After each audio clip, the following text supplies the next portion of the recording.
Zone Media. Oh, man, welcome back to Behind the Bastards, all of you beautiful people, and also all of you ugly people, you know?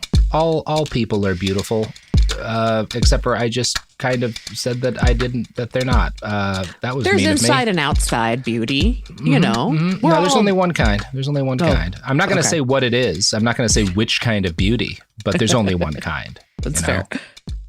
Yeah, it's elbows. An elbow guy. I'm an elbow guy. Yeah, I'm starting the wiki feed of elbows. It's just a bunch of like really blurry cropped photos of like elbows of different celebrities. Oh my God. Do you know there's no nerve endings in your elbow skin? That's the hottest thing about it. Yeah, I know. As an elbow guy. I had a friend in my comparative religions class that discovered weed and would make everybody bite his elbows at the beginning of every class. And that's a pervert. That's a pervert. Oh, yeah. That's an elbow pervert right there.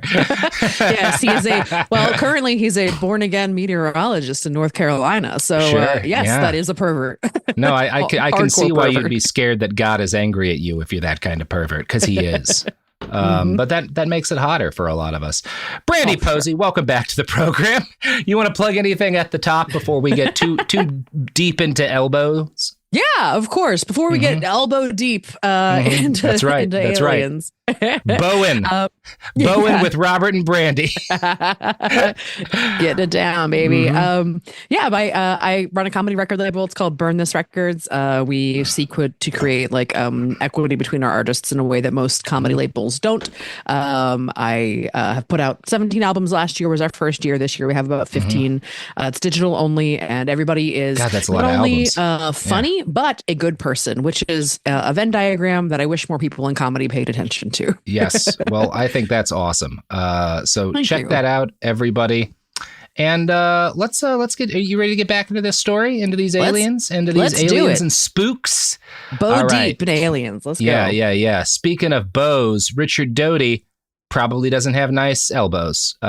He's our Air Force Office of Special Investigations. When you said agent. bows, I was like, are we talking for your hair? Are we talking? Nope. Are we talking speakers? Are we talking? Natty bow. There's so many bows. Does he have no bows? No partners. What are we talking about? Yeah. You know what? Speaking of bows, I will let people. This just yesterday. I wound up just because of it happened as I was driving, like responding to a 3-car crash, and there was a young woman in the middle car who was the only one who was hurt, and she was hurt because she had a beret in like the back of her hair. That's not what it's got. A claw for a claw. It was the claw shaped one. Yeah, which is a no-go. Anyway, don't wear those in the car. Don't wear those in a car. Yeah.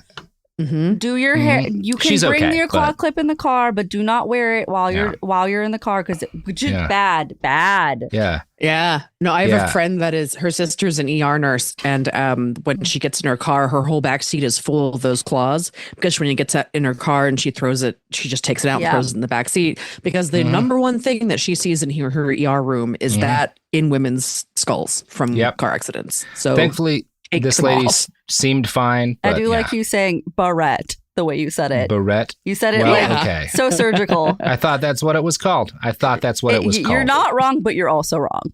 Anyway, don't wear those. And also, if you're ever in a car accident and your head is hurt in any way, shape, or form, go get checked out by a professional. Don't just assume it's okay. You don't want to wind up like that famous guy's wife. No, you got one brain, wasn't saying that to be flippant. It's a real problem. Yes. Go to the doctor. This is an iHeart podcast. Guaranteed human. Hey everyone, it's Emily Simpson and Shane Simpson from the Legally Brunette podcast. Each week, we're bringing you true crime through a legal lens. Whether you want all the facts on the disappearance of Nancy Guthrie, or you still need to wrap your head around the Diddy verdict, we're breaking it all down step by step. And we're not just lawyers, we're also husband and wife. It makes for some pretty entertaining episodes. Listen to Legally Brunette on the iHeartRadio app, Apple Podcasts, or wherever you get your podcasts. When segregation was a law, one mysterious black club owner, Charlie Fitzgerald, had his own rules. Segregation in the day, integration at night. It was like stepping in another world. Was he a businessman, a criminal, a hero? Charlie was an example of power. They had to crush him. Charlie's Place from Atlas Obscura and Visit Myrtle Beach. Listen to Charlie's Place on the iHeartRadio app, Apple Podcasts, or wherever you get your podcasts. Almost 30 years together, 4 kids, and some of reality TV's most unforgettable moments. We're taking you behind the scenes in our podcast, Between Us, with me, Heather Dubrow. And me, Terry Dubrow. The unfiltered, behind-closed-doors conversations you wish you could eavesdrop on. And plenty of, did they just say that moments? But I mean, what's the latest rumor? I'm gay, right? First of all, if I were gay, I would be gay. Open your free iHeartRadio app, search Between Us, and listen now. Talking to your kids about the dangers of vaping can be hard. Getting them to listen to hot gossip is easy. So here's some drama you could share with your kid. Dude, did you hear about Cassie and Jake? No, but did you hear that vaping can cause irreversible lung damage and nicotine affects brain development? Nuh-uh. You don't need to gossip if you want to have an open conversation about vaping. So if you want to get tips on when and how to talk to your kids, visit talkaboutvaping.org. Brought to you by the American Lung Association and the Ad Council.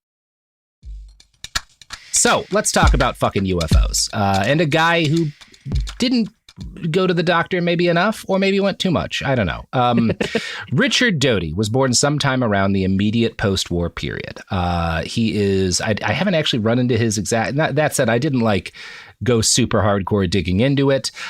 His father and his uncle Edward were his chief influences growing up, and both were military men. This guy is kind of, an early, I think like mid-boomer or something like that. And his uncle Edward had been a career officer and meteorologist. In 1947, he'd been made chief of an Air Force weather research station working on something called the Atmospheric Divergence Project. Now, decades later, because Richard Doty is not just the guy who's going to spread a bunch of lies to Paul Bennewitz that helps drive him mad. He also becomes an alien influencer, claiming that oh no, I actually did also see real aliens, guys, and you can totally trust me. I know that my whole thing is I lied to a guy about aliens for years, but also you can trust me when I tell you about aliens that I saw. Yeah. I lied because I also tell the truth. That's how it works. Exactly. Now that I'm out, you can trust me. So Richard Doty, the spook and liar kind of guy, has in kind of modern interviews tells viewers that the Atmospheric Divergence Project his uncle worked on was an attempt to, quote, change or neutralize gravity around a rocket to aid in space travel. Now, I haven't found the exact details on the specific project his uncle worked on, but I don't think this is true. Because while I did not find the reports on that project, I did spend way too much of my research time reading through an Air Force handbook on meteorological techniques, and atmospheric divergence impacts the growth of storm systems in a bunch of ways that are obviously relevant to an Air Force meteorologist and not at all involved with fucking up gravity for space travel, right? This sounds like a normal meteorologist thing to do. Richard is a tall tale spinner, right? Yes. Yeah. Yeah. And one of the issues with my sources, because I've got a bunch of articles in here that you can find, but there's also 2 books that I read for this. One is Saucered Spooks and Kooks by Adam Go-Rightly, and one is Project Beta by Greg Bishop. Both of them are very entertaining. I think Greg's book, Project Beta, is the better book. Both of these guys also believe in stuff I don't, particularly Bishop. Well, I think because I've caught, there's some stuff in Go-Rightly's book that I caught that's just not factually, just slips that he slipped up on. I think Bishop is more familiar with the subculture. But also Bishop definitely believes a bunch of shit I don't. And you can tell he kind of is excited at talking with these spooks and spies. And I think he gives them a lot more credit than he ought to. Oh, got it. He's caught up in the romance of it all. Yeah. I think he is, not in a way that I think makes his basic conclusions wrong or his book not worth reading. Again, I think it's actually quite worth reading. It's quite a good book. And I think he's a good writer. I'm not simpatico with him on all of the conclusions he comes to about these guys. I don't mean that as an insult to the man. Because again, I liked his book a lot. But that is an issue when it comes to trying to figure out shit here, right? And in Project Beta, Bishop does do about the best of any of them at kind of questioning Doty by saying, perhaps this had something to do with weather control, or maybe it was something more prosaic. And it wasn't weather control or gravity. It's just studying how this thing that affects meteorological forecasts work. Very normal thing for a meteorologist to do. Anyway, Doty joined the Air Force as a young man, just like his pa and uncle, and per Bishop, he entered in 1968 as a combat security policeman. Doty would later claim he was, quote, tested and tracked throughout his career to become a base security guard and then a special agent for AFOC, the Air Force Office of Special Investigations. Now, that's how Doty tells the story. And I think that's very silly because I'm not an expert on this, but I've known a number of people who were in different military intelligence roles. And I will tell you one thing that is very consistent. Base security guard is not a job that you are scouted for your entire career, right? No. Like, it's kind of a shit gig. Actually, like, nobody likes base security, and it's not really what most kids join wanting to do with their lives, right? No, it's like a step above base janitor, but like also the same kind of. Yeah, and not to besmirch either job necessarily, but also like you're not. I'll besmirch it a little. Security. Yeah. I'll smirch it some. I'm smirching a little here. I'll let you just a scooch of smirch. We'll take it. Yeah. And Doty really wants people to believe that he was scouted by the Air Force because, like, we need a guy we can trust to do security for our very secret, very real alien projects. And like, wow, we noted from the beginning of his time in the Air Force that he had something special, right? And that's the way he talks about his background. This is very observe and report, but with aliens. It feels Yes. And AFOC is more prestigious than base security. He eventually does. He's a special agent. He's a sergeant, but he's also a special agent for this. And that is like a more prestigious role. But also his job within AFOC isn't the most prestigious thing because other members of that agency are literally, this is like, the time that he's in is one of like the high points for like spy shit anywhere in the world, like history, right? Other guys in AFOC are locked in life and death spy battles with like got some of the best spies on planet Earth, right? You've got the foreign, Russian and Chinese agents. Like there's some really interesting shit going on here. Doty's job during this like great international game is to lie to people who believe they'd been molested by Martians. So he doesn't have the sexiest job within this sort of field, right? Not quite espionage with a capital E. He's not James Bond, There are some guys in AFOC doing some really, like, you can talk about the ethics of it, but like interesting spy shit. It is interesting, but not in the same way. I'd like to see his Bond movie, though. I would like to see. Yes. Yeah, this low rent Bond is definitely a movie that I'd be into. Well, that's kind of the premise of the Slow Horses TV show, right? Which does have, what's his name? Commissioner Gordon's in it, and he's great. I think the show, I have mixed opinions on it, but he's always a charm. The original not the original, the one from the Nolan movies. I forget his name. Gary Oldman. So Doty today claims that right after basic training, and again, this is also bullshit, he was taken to a room and shown footage of UFOs. And like, I don't believe that if there are aliens that the government has evidence of, obviously there's some people that they let into that secret within military intelligence. It's not going to be anyone who just finished basic, because you know who can finish basic training? Almost anyone. Like, that's part of the point. Hey, 18-year-old without a frontal lobe that is fully formed. You want to see aliens right now? Like, unless I wanted to fuck with you specifically, maybe, but like not in an official constructive capacity for sure. Yeah. Hey, guy whose primary hobby is getting blackout drunk every single night of the week. Let's show you an alien video. yeah, exactly. You know all those push-ups you did? Guess what? Yeah. Here's also aliens. You passed the test. Yeah.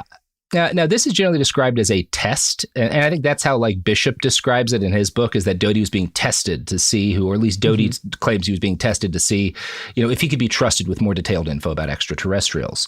Okay. So I guess there's a possibility that maybe something like this did happen, and it wasn't real aliens, but it was just like, let's show a bunch of guys alien footage and like see who leaks it, right? That they saw something, see who we can trust. Stuff like, I don't think even then, I kind of doubt it, because they weren't really doing that to guys who just finished basic. But shit like that is happening within different kind of intelligence agencies. And it's not just aliens. They lie about, they disinfo is given out to people during this period of time in different intel roles just to see if they can be trusted, right? Like that's a thing that happens.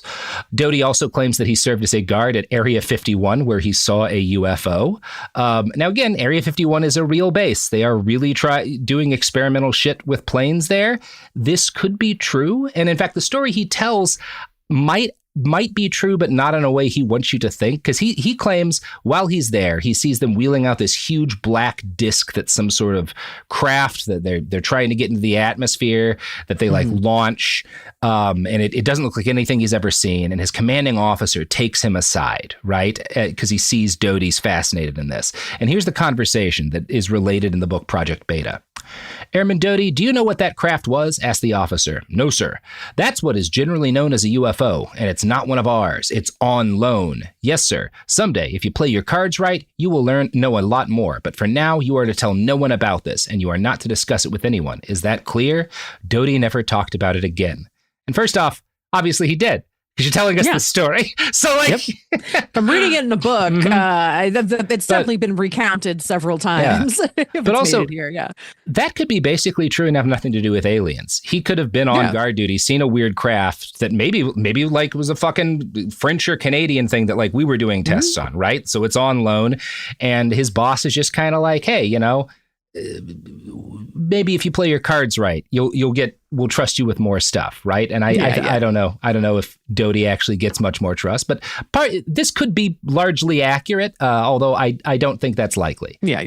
That said, like, there's evidence he definitely does see experimental craft through his job for FOC later in his career, because he's working at bases where they're doing that. That doesn't mean that he's told what it all is, because they silo that info. Even if it's your job to stop people from finding out about these programs, you may not be told much about them because it's a need to know thing and you don't. Right? You need to stop people from filming the weird craft. You don't need to know how it works. You don't need to know what it is, right? Like, no. Yeah. They don't want curious people working on like lower levels of this stuff at all. Like they're not. They want you to just come in and be like, my job is to do this, and then have blinders up to everything else. I didn't see shit. This is why. Yeah.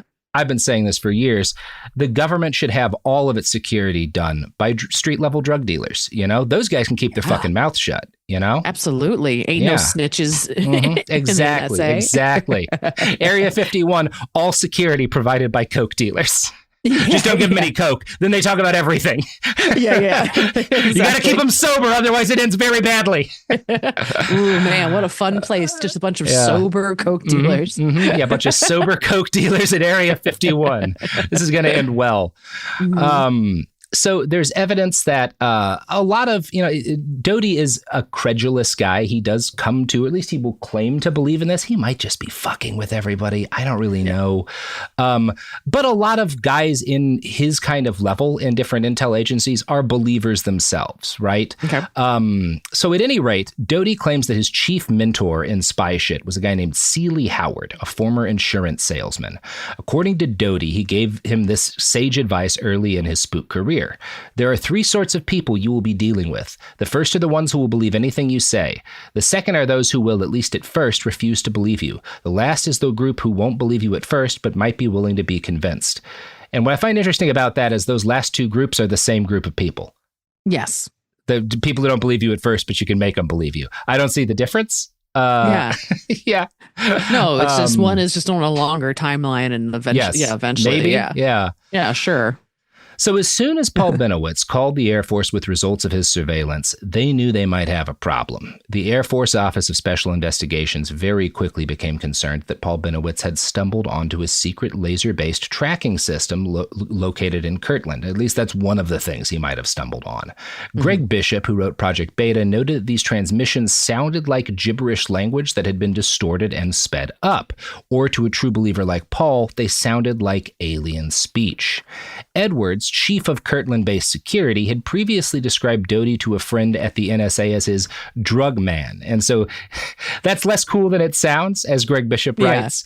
The duty simply involved checking for allegations of illegal drug use on the base, but it was only one of Agent Doty's minor assignments. The FOC has jurisdiction over all criminal and security investigations at Air Force facilities. Most FOC agents must carry a high security clearance. Agents need to know what they are protecting so that security threats can be recognized quickly.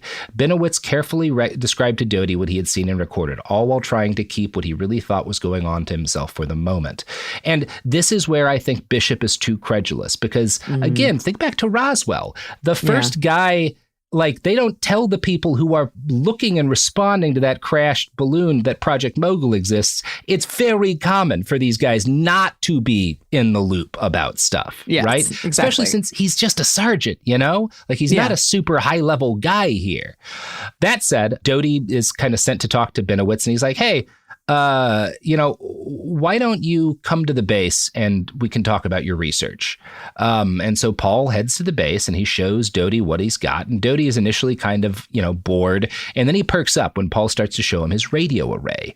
He returns to the base to talk with some NSA colleagues about bringing an expert out to Paul's home to see what he'd built. So he visits Paul at his house, and this time with an actual, scientist in tow, and another engineer, a guy named Lou Miles. And the fact that Paul has now been invited to the base to talk. He's had, a guy come over to his house from Air Force intelligence.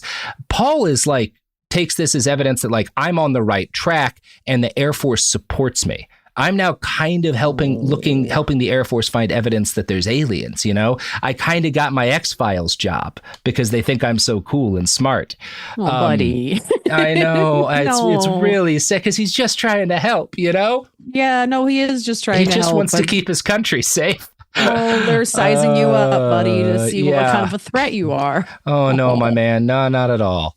So the expert Doty brings to Paul's home is Lou Miles. Like Valdez, that state trooper, Miles was a guy who wanted to believe. He had been involved to an extent with Project Blue Book, which was like a multi-year Air Force investigation into UFOs. It's one of the big seminal moments in early UFO history, right? Yeah. He was also now the chief scientist for Kirtland's test center, so he knew the reality behind a lot of the strange aerial phenomena that guys like Paul credited to aliens. So he's both open to believing, but also but I know what you're actually seeing, and it's not aliens. It's this thing that we're working on. Nevertheless, he was good at talking to Bennewitz, while Doty hung back and took photos with a hidden camera for the NSA.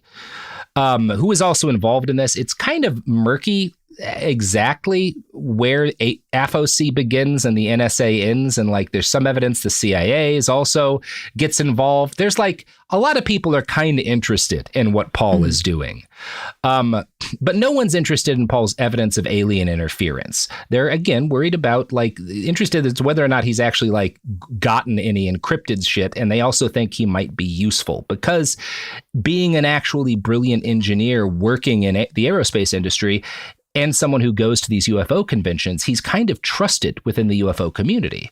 So if they want to get a lot of people to pay attention to something other than the real shady shit they're doing at Kirtland, he might be able to convince them, right? He might be able to distract attention away from the real shit that's being done that they want to hide. For the next year, Paul waits for updates from the military, and he continues his special interest exploring extraterrestrial phenomena.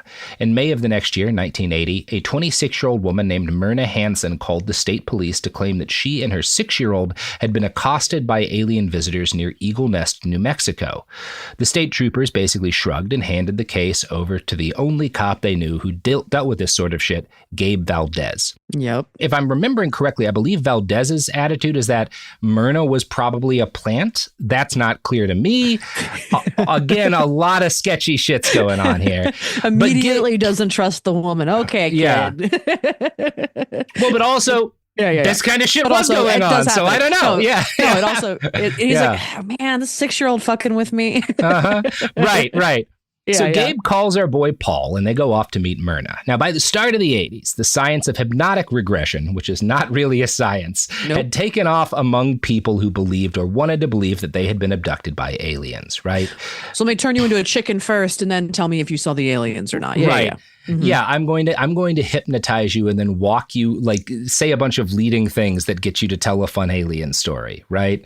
A lot of this stuff is some similar shit's happening with the Satanic Panic We're just into the idea. I mean, there's a lot of this in the X-Files, right? This idea that people have memories locked away, that this psychologist or psychiatrist who definitely doesn't ever wind up fucking his patients can unlock. It's people super aren't cool. People aren't susceptible to being influenced to say things to please somebody either. Yes, that's nothing for sure sketchy not a here problem. whatsoever. Definitely not. Yeah. Speaking of things that aren't sketchy, sponsors of this podcast. Never. They would never do anything illegal, although we did just find out that what's that food box company has child labor. So which I don't one? know. I'd be curious. I don't know. Sophie, which one was it? I don't remember. One of them. Anyway, here's ads. Segregation in the day, integration at night. When segregation was the law, one mysterious black club owner had his own rules. We didn't worry about what went on outside. It was like stepping in another world. Inside Charlie's place, black and white people danced together. But not everyone was happy about it. You saw the KKK? Yeah, they was dressed up in their uniform. The KKK set out to raid Charlie, take him away from here. Charlie was an example of power. They had to crush him. From Atlas Obscura, Rococo Punch, and Visit Myrtle Beach comes Charlie's Place. A story that was nearly lost to time. Until now. Listen to Charlie's Place on the iHeartRadio app, Apple Podcasts, or wherever you get your podcasts.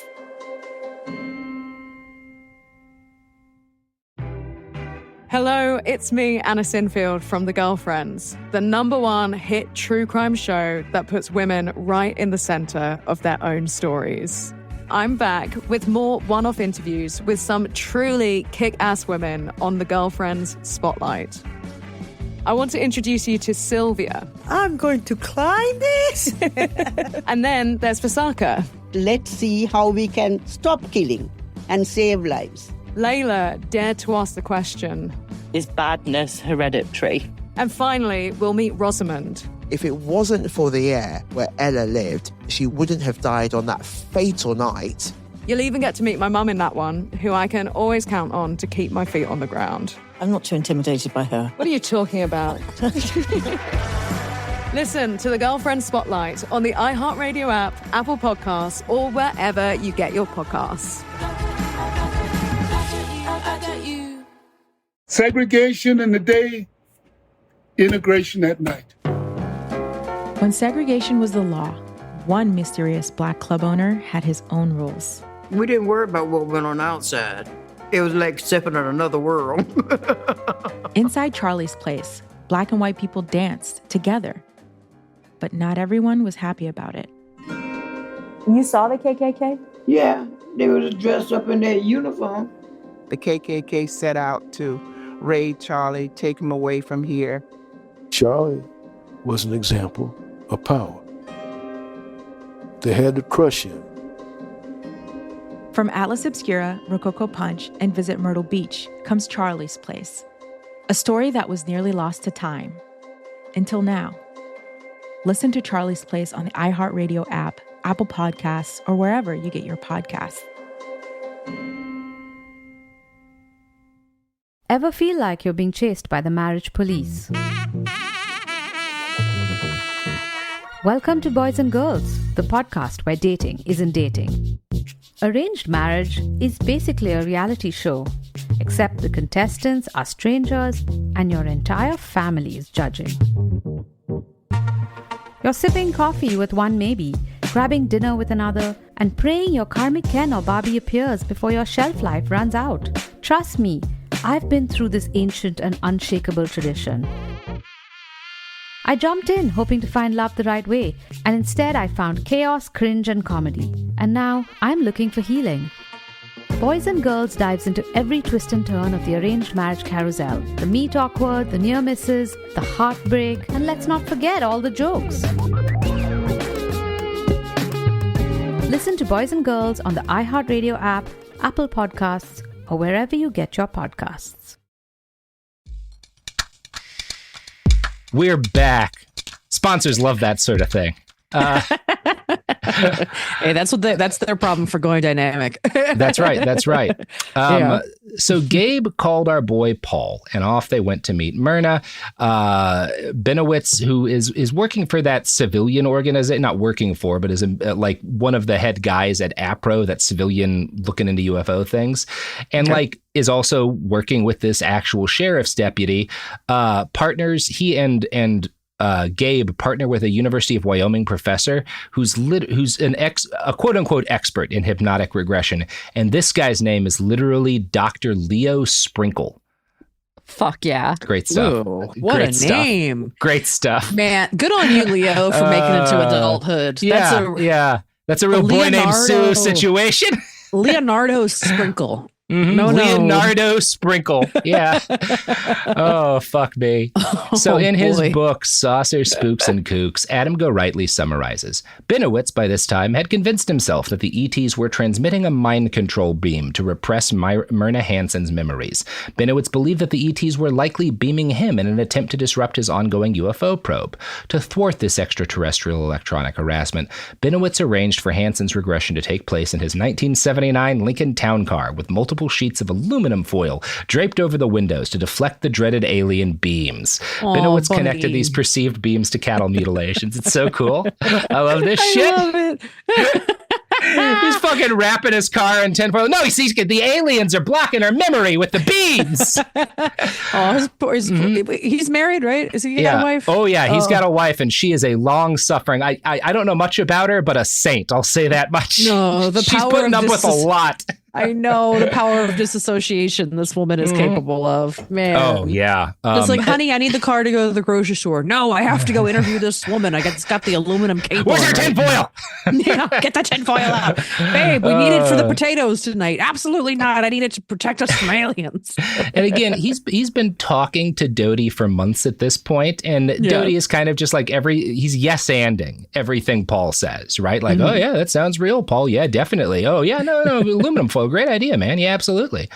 So is this where aluminum foil comes from? Is this like the origin of that? Like this will block waves? Part of it, yeah. I don't know that Paul is the only guy who starts it, but this is like he is on the ground floor of the aluminum foil will stop the aliens from reading your mind thing. Yes, that's definitely fair to say. He's among because he's very influential in this culture too. Yes. Yeah. So we can see at this point, he's already kind of starting to go over the edge, right? Yeah. Paul begins writing analysis of Myrna's hypnotic regression sessions, replete with lines like, the alien does, all caps, kill with the beam generally.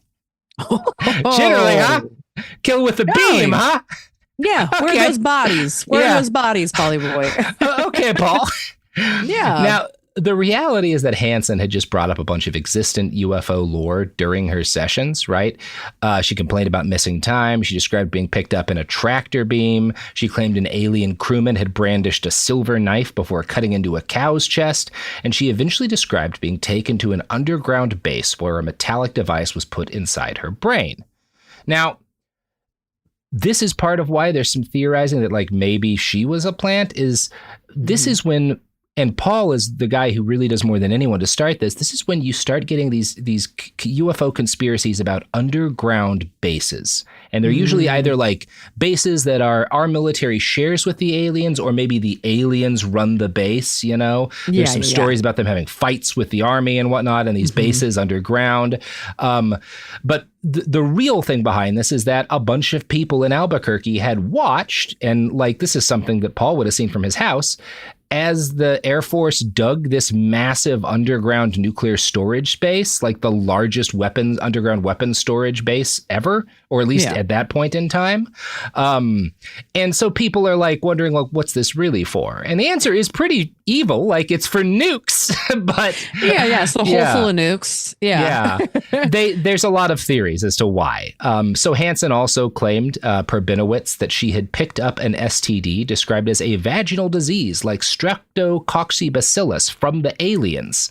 Paul wrote to his colleagues at the volunteer alien hunting group that, quote, we are trying to culture it. No luck as yet. Also, it has evaded all of our known antibiotics with penicillin. Damn. Nobody's doing sex ed on these aliens. That's the problem. They got to learn to wrap it up. Whatever Also, it is, you got to wrap it up, though. Paul, you are an electrical engineer. I don't think that you are qualified to say that it's an it can't be like it's got to be an alien STD. Maybe it's a normal one. Maybe it's just a normal one. Yeah, exactly. You're not a doctor, Paul. You should first be giving this lady antibiotics, Paul. You're again not a doctor. You're really not. So he also revealed that Myrna was being, quote, badly beaten on by the alien with their beams 24 hours a day. And once Myrna starts talking to him about how she's just constantly being beam attacked, Paul starts to believe that he too is being beaten on with beams. And he urges his colleagues who plan to do regression work to lock themselves in a car in a garage coated with 3 layers of aluminum foil to protect themselves from the beams.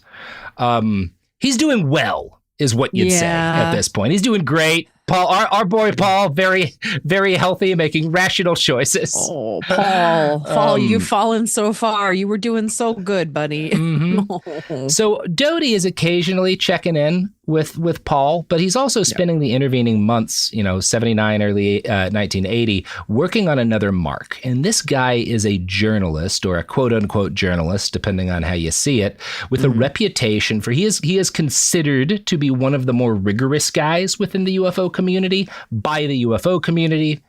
Take of that what you will. His name is George Moore. At least that's how he's described in Project Beta. But also the author of Project Beta really likes this guy and is impressed by him. Mm-hmm. So I don't feel the same way about Moore. Go Rightly's narrative makes him out to be more of one of an interchangeable number of UFO kind of weirdos, although one who is, reached out to by the government to spread disinfo. And Moore claims that he's down with this, right? And the reason we're talking about him is that he is the co-author of that book, that first big book that gets UFOs back in vogue, right? He's interviewing that guy from Roswell. He's one of the guys who helps make Roswell into the thing that it is in our culture, right? Gotcha. Yeah. He's written a bunch of other stuff. He's a very influential figure within this field. And that inspires Doty and a colleague to approach him. In July of 1980, Jim Lorenzen of APRO receives a letter with no return address claiming to tell the story of an 18-year-old Civil Air Patrol member who had sighted a UFO and then been threatened by a man in black named Mr. Huck. The young man had reported this to a Mr. Doby at AFOSI, right? That's the Air Force. That's Doty's agency. So Lorenzen gets this letter and he thinks it's weird and he sends it to Bill Mitchell, who's the best journalist he knows, or Bill Moore, who's the best journalist he knows. And Moore is immediately like, oh, this is bullshit. And he knows it because he does some actual journalism. He reaches out to the named witness, and the witness is like, well, yeah, I saw some weird lights, but I was never threatened by a man in black. None of the rest of this is real. Man, the tiniest amount of journalism. Yeah, that's all it takes in a lot of cases. Yeah. Let me just double check this. Let me literally just ask this guy if this happened. The letter was actually the creation of Doty and his colleagues at AFOSI. They were hoping to rope in somebody like Bill, right? Somebody smart enough to have credibility in the subculture, but also who might fall for a fake, right? They didn't succeed in tricking him, but they continued fishing. In September of 1980, Moore finished a blockbuster book, The Roswell Incident, which is, that's one of the things that reignites public entrance. Yeah. Yeah. So military intelligence gets very interested after this point. And while he's doing his book tour, he keeps getting calls at radio stations where guys will be like, hey, do you want to have a meeting? I'm from a government intel agency and I'd like to talk. And he eventually agrees, and he's met by a man who dresses and acts very much like a spy in the movie. Yeah. Now, my opinion on what's happening here is that there's some two-way feedback. Moore desperately wants to be a journalist working on classified fringe, X-Files kind of stories, right? And he wants to feel like he's part of this great game of spies and spooks. Now, the spooks he's talking to, these are real spies, but they're not the high-level operators working to unearth, Russian nuclear secrets or doing the fucking cool shit that they make movies about. There are some enlisted guys at the Air Force mostly, tasked with lying to rubes to cover up flight testing, right? Here's the thing, this is a two-way street because they also want to feel like they're doing cool spy shit. right? Yeah, and so Doty and George Moore, part of what they're both doing, because they're both much more rational than Paul is at this point, they're kind of LARPing together, in my opinion. You know, they're kind of like, well, Doty, I get to play like I'm this very serious man in black, and Moore's like, and I get to play like I'm fucking Fox Mulder almost, right? You know, the show's not on the air at this point, but that's what they're both getting here, right? And Moore is offered a deal by Doty and a colleague. Help us out with some odd jobs, right? We need some like deniable work that you can do, and we'll pass you some classified UFO information, right? Oh, I see. Yeah, got it. yeah. That's how that. Yeah. Yeah. And the first dossier that Doty and his friend hand over is bullshit. Like George, again, does some minor reporting and is able to figure this out. From Bishop's book, quote, after a few preliminaries, the question started. Well, what did you discover? Moore threw the paper down on the table and, trying to sound less annoyed than he actually was, replied, this whole mess is a lie. None of these people exist. The agent and Doty looked at each other and smiled. What's going on? Asked Moore. You passed the test, said the man, whom he would eventually refer to with the code name Falcon. Within a few years, Moore and his colleagues would begin to assign code names to their growing coterie of contacts so that they could talk freely about developments without fear of identification if they were overheard.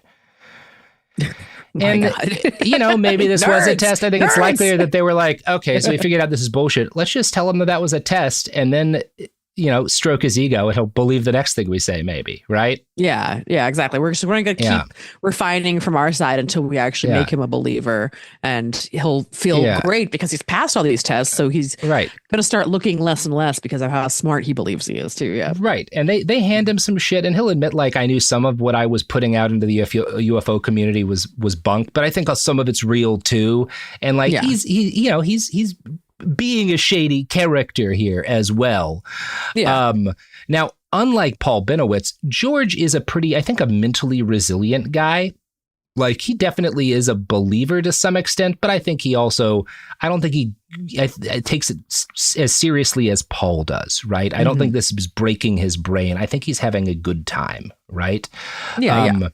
My favorite story from Moore is that Doty and his partner apparently thought Moore might be gay and decided to test him by, like, one day when they're hanging out, they like park the car, and Moore is like, and a bunch of men start walking past the car wearing tight pants or high heels and dresses that like fit really weird, and like it doesn't seem like they would like are comfortable in. And apparently this is a test because they want him to troll the gay bars of Santa Monica looking for a guy that the AFOC wants for some reason. Oh my God. I don't know. It was a slow day in the office when they came up with that one. They were just like, well, we got to do something this weekend, right? All right. So Doty and his colleagues, they get some of what they want out of Moore, right? He launders some info into the UFO community, some of the disinfo they want to distract from their real programs. But he's also he's a little too smart, right? He's not willing to destroy himself publicly as much as was necessary for the kind of misinformation that they wanted to get out. And this is where Paul Bennewitz re-enters the story. It is obvious by 81 that this is a guy who is not well, but also he's respected. And he is a guy who, because of his tech acumen, might endanger some top secret operations. So the decision was basically made, hey, let's fuck him up a little, right? Paul gets invited to give a speech at Kirtland, and most of the attendees leave before he's done. But like, one of them is like, oh, this is really interesting stuff, Paul. And that just lights his ego on fire. Paul, so happy to hear this. He applies for Air Force grants, which he does not receive, but he apparently gets an NSA grant.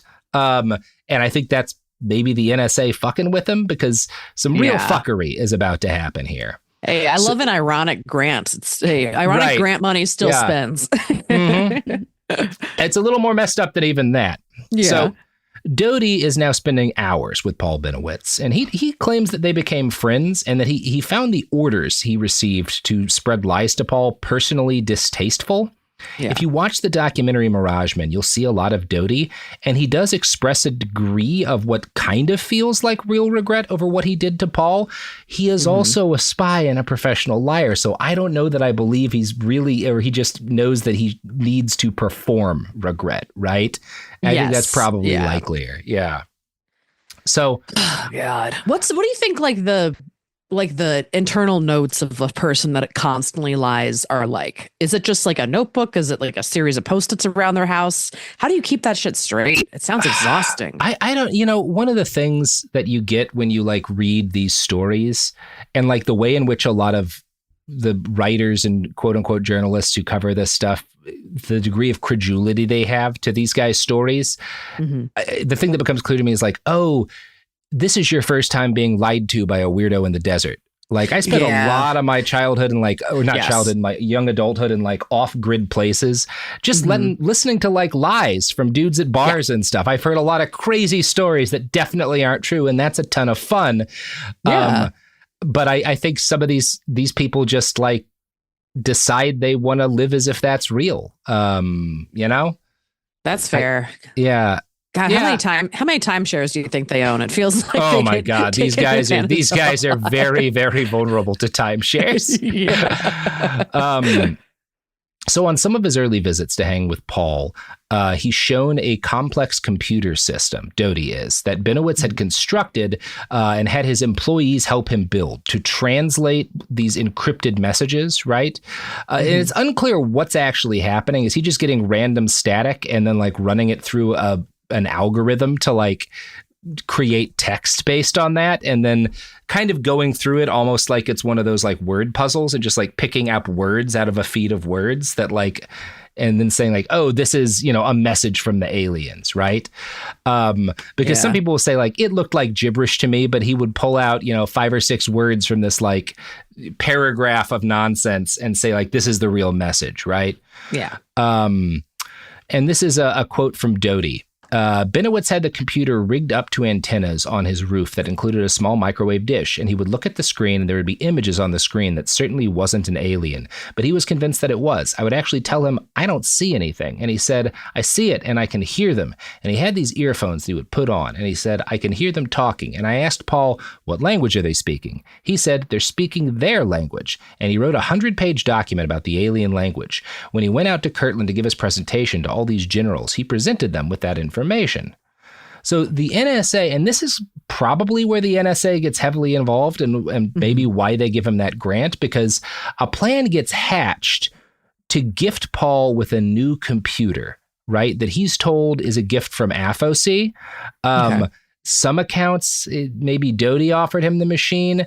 The story you'll hear more often is that an Air Force consultant named Dr. J. Allen Hynek, who's a former scientific advisor for Project Blue Book and a big guy in the alien community now. I think he denies this, but you'll hear that too. We don't really know exactly what happened here, because I've also heard like the NSA did it. I've heard that the Air Force did it. I don't know. Adam Go rightly notes, this computer had been provided at the behest of the U.S. Air Force, and embedded in the software was a code that generated an alien language. With the aid of the Air Force computer, Bennewitz claimed he established constant direct communications with the alien using a form of hexadecimal code with graphics and printout. Now, oh man. So what's happening here probably is that, because some versions of the story say that the NSA was literally set up across the street in a rented house, sending messages directly to Paul's computer. It was maybe a little less direct than that, but basically he's got this machine that's probably programmed to allow them to send him fake messages from aliens. So he starts getting messages like this. Ground, women of Earth are needed, flexible, the next discharges, our ship, women do not command, the North among us, you have many friends, water, very short, resist all attempts at alteration, listen, orange, make peace. And Paul doesn't know what to make of this. He becomes convinced actually that this is the aliens trying to trick him into thinking that they're peaceful, but he knows they're really dangerous. He's so close. He's getting there. He's getting there. Yeah. Greg Valdez, who's Gabe's son, visited Bennewitz during this period, and he described seeing the computer in use. He would type a question into the computer in a very complex for the time period form of a computer program, much like a current email. Much to everyone's surprise, he would get an answer to the questions he was asking. Sometimes he would get an immediate response, and sometimes it would take several minutes. He would even receive very crude and basic pictures or graphics on his computer of these aliens. Some of these pictures resembled birds with reptile features, and some resembled reptiles with bird features. During this question and answer session, Gabe instructed Paul to ask the simple question, "Where are you from?" Paul already knew the answer to the question because he had already asked the question, and he answered it verbally when a response came back on the computer. It simply said the Zeta Reticuli star system. So they're now really fucking with this guy in a way that's very irresponsible. I mean, I want to know who is writing this stuff, because that's the best job on the base. That's, right. Maybe Doty. It's probably a team of guys, right? Because Doty, there's some evidence he was working with the NSA. So maybe it's multiple. It's almost certainly multiple people feeding him bullshit. Yeah.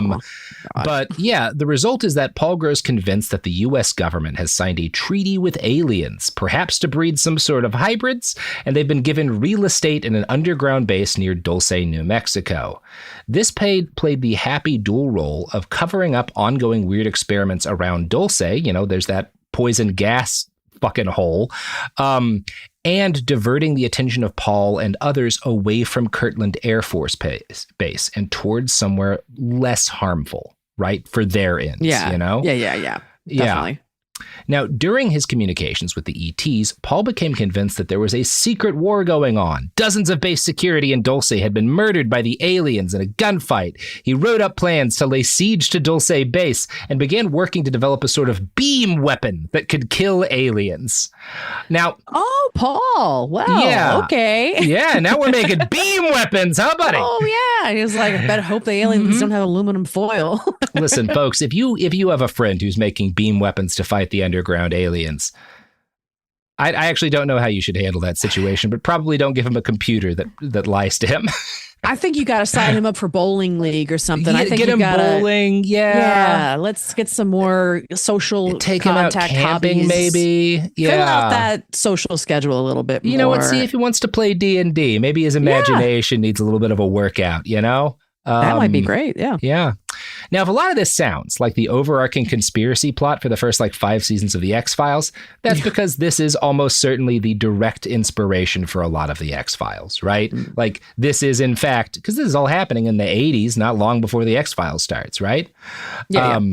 So Bennewitz, as he's communicating with these aliens, he's gathering information on this secret underground base and this war he believes is going on underneath everyone's noses. He's sending back everything he's getting to Special Agent Doty, his good friend. And Doty dutifully forwards this up the chain and encourages Paul, keep digging, you're getting close. He's doing the deep throat thing, right? He's like, keep digging, Agent Mulder, Yeah. Yeah. You're so close. You're going to get there. Yeah.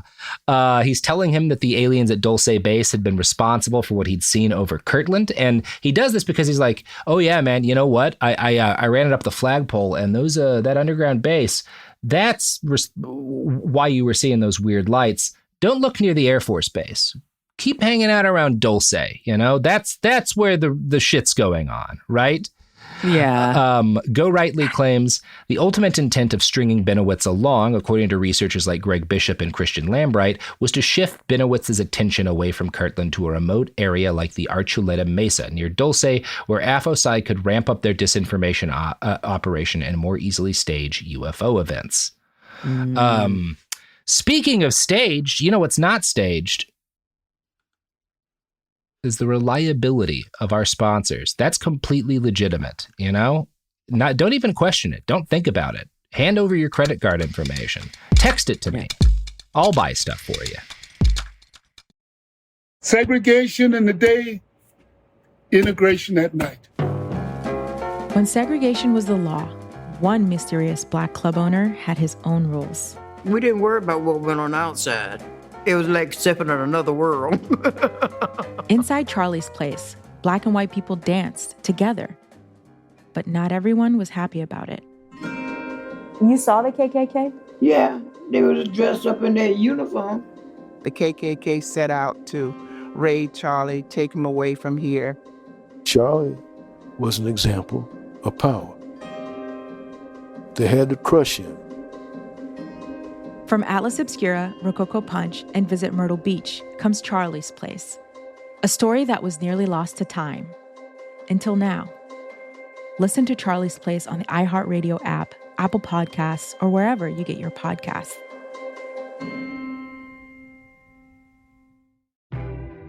Hello, it's me, Anna Sinfield from The Girlfriends, the #1 hit true crime show that puts women right in the center of their own stories.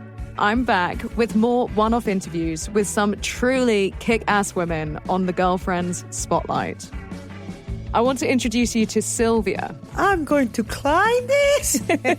And then there's Fasaka. Let's see how we can stop killing and save lives. Layla dared to ask the question, is badness hereditary?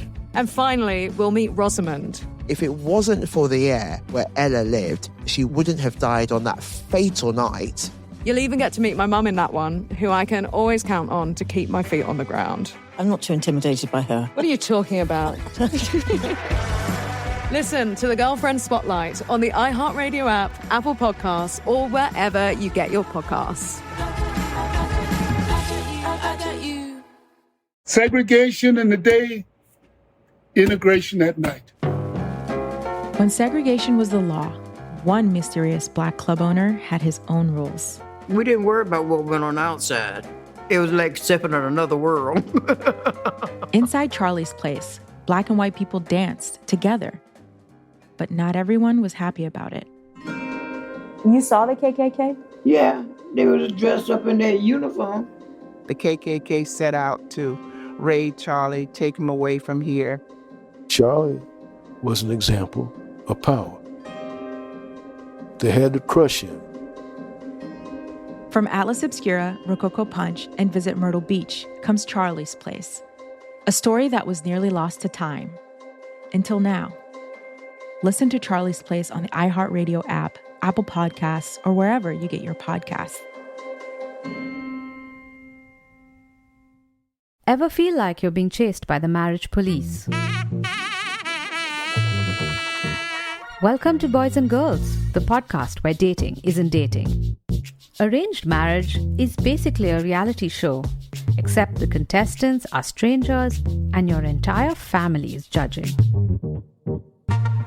You're sipping coffee with one maybe, grabbing dinner with another, and praying your karmic Ken or Barbie appears before your shelf life runs out.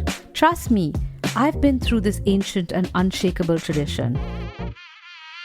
I jumped in hoping to find love the right way, and instead I found chaos, cringe, and comedy. And now I'm looking for healing. Boys and Girls dives into every twist and turn of the arranged marriage carousel. The meet awkward, the near misses, the heartbreak, and let's not forget all the jokes. Listen to Boys and Girls on the iHeartRadio app, Apple Podcasts, or wherever you get your podcasts. And we're back. Okay, so near the end of 1981, Richard Doty convinces his superiors to let him take Paul on a special helicopter flight around the Archuleta Mesa. Since Paul is a pilot, and they see some stuff, there's some, and apparently Doty claims that he and other agents put out props, right, to look like air vents for the secret underground base and other evidence, right? This is so crazy, and now there's an art director involved. Yeah, there's an art director. They're really production. There's production meetings about like what to do to this poor man. Like, they're having pitches and stuff. They've got pitch meetings on fucking with this guy.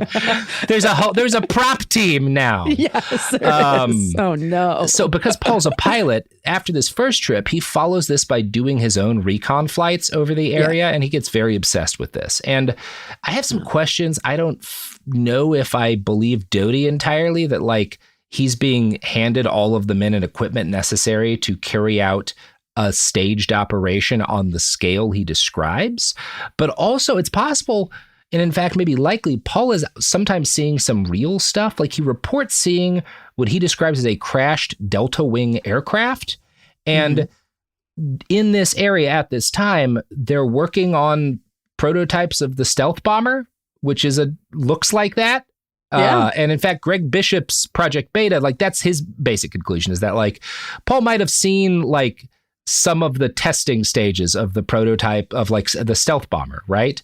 And maybe that was like part of what Doty was doing was if we get this guy to talk about, if we let this guy see a little bit of the real stealth bomber program, but convince him it's aliens, then anybody who's talking about like a Delta Wing aircraft, right, will be like, oh, you're just talking about a UFO, not this actual thing that we're working on, right? Yeah, exactly. Let's get everybody off the scent once again. So maybe that's what's happening, or maybe it was just an easy thing to make look like a plane from the air. Shit like this, they do this in World War II a bunch. We do it, and actually the Nazis do it too, where you'll like make basically fake out of like wood and shit and spray paint tanks and stuff, so people think there's an army where it isn't, right? So it's not. Yeah. Where I'm from in Maryland, there's a fake cop car on like one of the highways that is up just to slow you down. Yeah, love that shit. Now, there are other claims about what happened to Paul and his wife during this period that are more questionable. One write-up I found by the Cyberthetic Project claims that Paul and his wife developed red sores or perhaps some sort of rashes on their body. I've seen that a few times. The Cyberthetic Project describes itself as a token project with a mission to unite holders so that they can communicate in an open forum on the blockchain without fear of being judged or censored. So you'd be right about questioning it as a source. That said, this is all a lot of fun, so I'm going to quote from it anyway. Just, a lot of salt here. Yeah. It has since been revealed that the NSA was in possession of sensitive documents concerning advanced technologies such as active denial systems and active denial technology. These technologies were apparently being developed by Sandia Labs and Kirtland Air Force Base with the aim of producing a non-lethal weapon that could be used against enemies. Were they using this technology on the Bennewitz family? The answer to that is also unclear. What is clear is that Paul and his wife were being physically impacted by his research into UFOs. And that's maybe not, I think probably likelier than some sort of weird beam weapon is that Paul is losing his mind and he and his wife are both very stressed out by this and convinced that they're being targeted by aliens.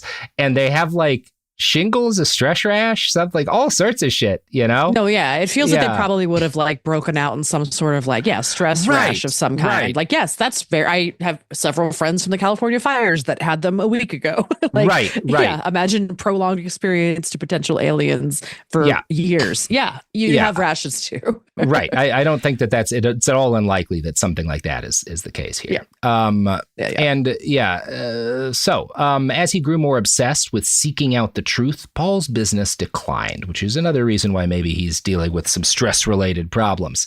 In his poor office manager. My God. I just need you to sign off on this. Paul, we just really need to make this censor, man. Could we? Okay, you've got the whole team working on translating alien speech. All right, well, I'm going to maybe print out some resumes. Yeah, exactly. In 1978, Thunder Scientific had 30 employees. By 1981, the number was down by almost half. He starts hiding like guns and knives around his home as the 1980s wore on because he's just incredibly paranoid now. And he continues to attend UFO events throughout the mid to late 1980s. His yarn about Dulce Base, which was almost certainly invented or at least heavily egged on by Richard Doty, had been a magnificent success. In 1987, John Lear, a prominent ufologist, stated that he had independently confirmed elements of Bennewitz's story, right? That there's this underground base at Dulce. Several books in the late 1980s published their own variants of the story, which helped to spark a paranoid belief in secret underground alien bases that is still a significant part of QAnon today. A lot of QAnon guys believe that there's a base under the Getty in Los Angeles. That's why it didn't burn. That's why it didn't burn. They kept it safe. That's where they keep the kids. Yeah, exactly. Center or villa? I think it's the center. Either way, do a Pizzagate at both places, Sophie. You know what? No, that didn't end well for that guy. There's a lot that's sad about this, but one of the worst things is that Paul had almost certainly stumbled upon a very real and very important conspiracy at Kirtland. See, today, Kirtland Air Force Base is a major testing site for advanced drone technology, including weapon systems to defeat drone swarms and other experimental tech. We know that in 1980, a black mystery vehicle was spotted at the base. This is right around the same time Paul is making his initial reports. So he's going to show you a picture of this mystery vehicle that is being tested at Kirtland Air Force Base when Paul is observing shit, right? It looks kind of like an SR-71, but it's like a drone version almost. Mm-hmm. This was apparently what's now we know this was called at the time a TDUX tow target. A write-up in the War Zone describes it as a high-speed towed aerial target to support the testing of infrared and electronic countermeasures, or IRCM and ECM respectively. Something like this would both look very weird in the sky and also might put off some of the signals that Paul was, receiving, right? Makes sense. Now, I don't know if this is what he saw or was other stuff, because other shit is being tested at Kirtland, including precursors to our modern drone program, right? Paul very likely came across evidence of the development of unmanned weapons systems that have gone on to kill huge numbers of people. No aliens need to be involved at all for this to both make sense and be a real conspiracy theory. It's also very likely Doty wasn't fully in the loop as to what was being developed there, because he wouldn't need to be. And in fact, the more he believed the bullshit he was pushing on Paul, the safer the real secrets were. In 1988, yep, cool stuff. Yep. The drone program, it always comes back to that. Hooray, so exciting. But they make pretty firework alternatives. It's fine. Yeah, it's all good stuff. Don't worry. Yeah. They can form Steve Harvey in the sky. Yeah, they can make Steve. It's fine. They should have done that. That's what if the aliens love Steve Harvey? Oh my God! Yeah, Paul Bennewitz went to the Air Force. I keep seeing Steve Harvey's face in the night sky. I don't know what's going on. In 1988, Paul published plans for an assault on Dulce Base, which he'd become convinced was the nexus of an alien plan to control the world. That same year, he became convinced that his wife was working with the aliens, or perhaps in control of the entire alien conspiracy. Go rightly, poor wife. Yeah, she's really going through it here. And in this passage from Go Rightly's book, which is based on interviews with Bill Moore and Richard Doty, he describes a profoundly ill man. Both Bill Moore and Richard Doty on separate occasions witnessed firsthand Bennewitz's mounting paranoia, describing him as spun out and barricaded inside his home, chain-smoking cigarettes, waiting in fevered anticipation for the final ET showdown. In Project Beta, Greg Bishop recounted, Bennewitz told Moore that after the aliens injected him, they would make him drive his car into the desert in the middle of the night, but he couldn't remember what he did after he got there. Around this time, Bennewitz's family committed him to a mental health facility for nervous exhaustion. Oh, man. And you will sometimes hear it errantly stated that he commits suicide as a result of this. He does not. This thankfully doesn't have as sad a story as it might. Paul gets out after about a month, and he seems to have pulled himself out of the UFO community after this point. He and his wife stay together. They're married more than 50 years, and he lives until 2003. So, kind of a happy ending, but boy, it almost wasn't.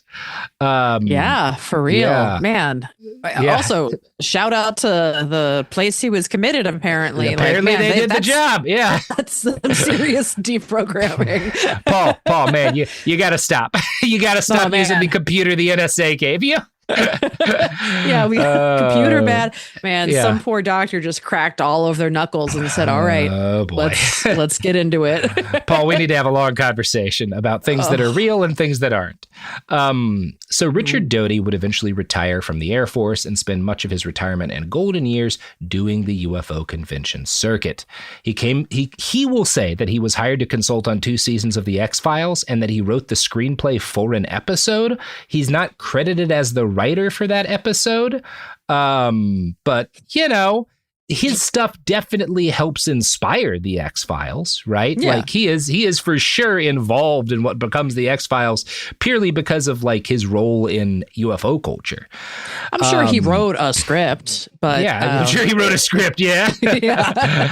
A lot of people have written scripts, and he's a member of a couple of different organizations now. He's a very controversial figure within the UFO community because he both definitely worked for Air Force intelligence and tells a lot of stories about seeing aliens. He claims to have literally seen them, and also admits that he lied about aliens for years to a guy who nearly lost his mind forever.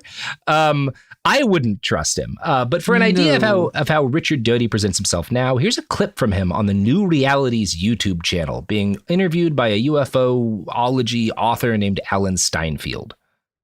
I mean, you're no longer working for the Air Force intelligence, right? But that's right. That's right. I don't work for Air Force intelligence. Intelligence. Well, don't be offended by this question, but how do we know you're still not working for them and you're just saying you're not working for them? Well, there's a lot of controversy over that, but number one, I wouldn't have any reason to. I left the agency, left the intelligence agency back in 1988. Although people bring up the fact that I was brought back to active service in 91 and 93, but that had nothing to do with UFOs or disinformation. It had to do with what I did in Europe after the wall fell. So I work as a private investigator. I have no official connections with the United States government or intelligence community. I do have a lot of friends that still work within the intelligence community, and they feed me a lot of information that I share with you. I mean, I shared it with you at the UFO MegaCon. Yeah.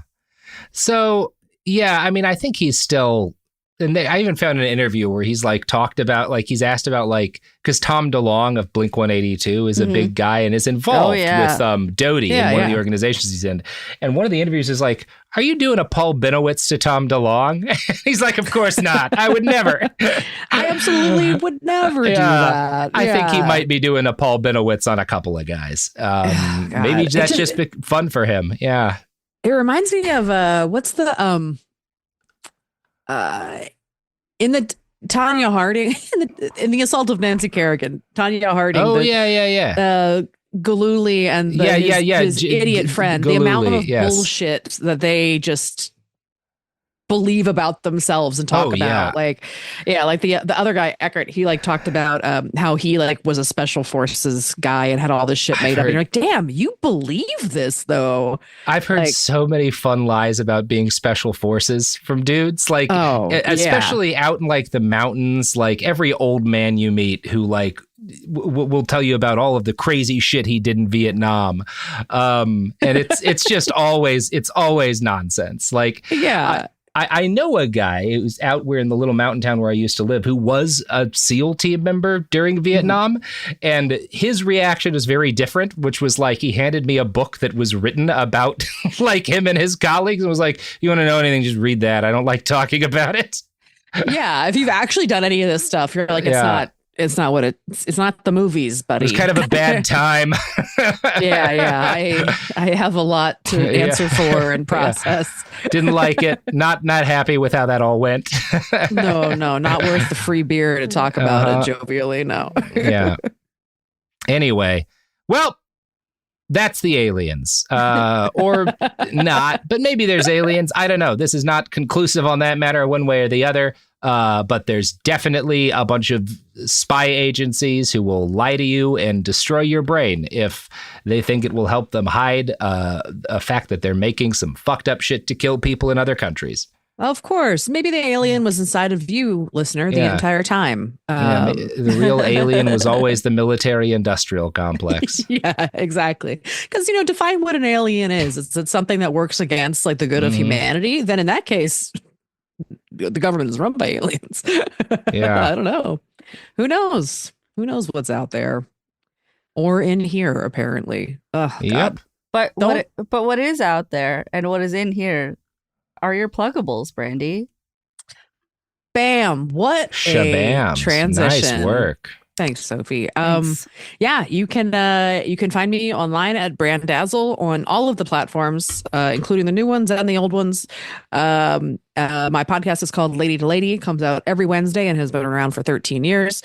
Burn This Records is my comedy label that I run, where I put out amazing comedy albums and people all over the country that are very funny and also good people. And then I have my own album coming out on that label in the middle of March, and I would love for you to buy it. That'd be amazing. Hell yeah. So yeah, BrandiePosey.com has all the information for all of the things. But yeah, come say hi. If you're a fan of the show, you'll like me, I promise. So come on over. Mm-hmm. All right, everybody. Well, that's the episode. Until next time, again, folks, I say this every time. Head to Kirtland Air Force Base, get a camera out, and just start filming and go slowly insane. Get a pilot's license, fly over some random mesa, you know? Just do some shit, you know? Why not? Nothing bad could happen. Look, the world's going to hell in a handbasket. You might as well lose your mind about some alien shit. If you want to test your relationship, go down an alien hole. Yeah, see if your wife really loves you. You know, this is the only way to know. It's the only way to know. Behind the Bastards is a production of Cool Zone Media. For more from Cool Zone Media, visit our website, coolzonemedia.com, or check us out on the iHeartRadio app, Apple Podcasts, or wherever you get your podcasts. Behind the Bastards is now available on YouTube. New episodes every Wednesday and Friday. Subscribe to our channel, youtube.com/@BehindTheBastards. Hey everyone, it's Emily Simpson and Shane Simpson from the Legally Brunette podcast. Each week, we're bringing you true crime through a legal lens. Whether you want all the facts on the disappearance of Nancy Guthrie, or you still need to wrap your head around the Diddy verdict, we're breaking it all down step by step. And we're not just lawyers, we're also husband and wife. It makes for some pretty entertaining episodes. Listen to Legally Brunette on the iHeartRadio app, Apple Podcasts, or wherever you get your podcasts. When segregation was a law, one mysterious black club owner, Charlie Fitzgerald, had his own rules. Segregation in the day, integration at night. It was like stepping in another world. Was he a businessman, a criminal, a hero? Charlie was an example of power. They had to crush him. Charlie's Place, from Atlas Obscura and Visit Myrtle Beach. Listen to Charlie's Place on the iHeartRadio app, Apple Podcasts, or wherever you get your podcasts. I'm Heather Dubrow. And I'm Terry Dubrow. And we're going to keep this between us. Not really. The TMZ guy walks up to me and goes, Terry, what do you think about Bradley Cooper? They asked him and they said he's not had any plastic surgery. But I mean, what's the latest rumor? I'm gay, right? Isn't that the latest rumor? Yes. First of all, if I were gay, I would be gay. Listen to Between Us on America's #1 podcast network, iHeart. Follow Between Us and start listening on the free iHeartRadio app today. Talking to your kids about the dangers of vaping can be hard. Getting them to listen to hot gossip is easy. So here's some drama you could share with your kid. Dude, did you hear about Cassie and Jake? No, but did you hear that vaping can cause irreversible lung damage and nicotine affects brain development? Nuh-uh. You don't need to gossip if you want to have an open conversation about vaping. So if you want to get tips on when and how to talk to your kids, visit talkaboutvaping.org. Brought to you by the American Lung Association and the Ad Council. This is an iHeart podcast. Guaranteed Human.